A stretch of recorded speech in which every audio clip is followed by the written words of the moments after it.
40 law enforcement professionals from across the country gathered on UT's campus this week. UT Police and the Police Executive Research Forum hosted this week's training. WATE 6 On Your Side reporter Lexi Spivak was there. She joins us in the studio with what set this training apart. Lexi. Lori, so the Assistant Chief of Police with the University of Tennessee Police Department was one of the first on board with this de-escalation training. It's called the Integrated Communications Assessment Tactics, or ICAT for short. He says it's about helping law enforcement cut down the number of times they need to use force. We want to remind you also that today's instances that you're about to see were all simulations. A typical fall day at the University of Tennessee, but inside the student union, officers from all over the U.S. learned how to de-escalate some not so typical situations. He called you? In today's day and age in our profession, we're asking our frontline patrol officers to do so much with regard to people in crisis.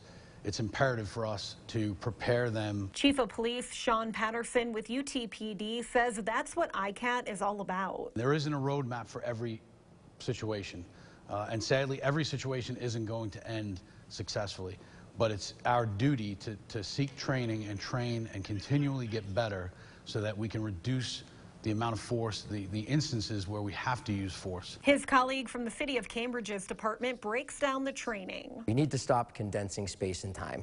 As police officers, we tend to want to rush an end to something. There are certain situations when people are in mental or situational crisis in which we need to take some extra time. Patrol Officer Cameron Dean also says a lot of this comes down to the words officers use. They want to know, what are you going to do for them that's going to help maybe not solve their crisis, but bring down this to a manageable level for them mentally. One of the officers who plans to take back this training to her force in Ohio says it was a no-brainer. One of the conversations I had with someone earlier in the training was, why wouldn't we want to do this? Another officer spoke about how being on the UT campus served as a reminder of who they're trying to protect. These are the people that we're trying to get better for, is to help them redesign our nation and help really reform the way we do law enforcement to make it more adaptable to the communities and acceptable to the communities.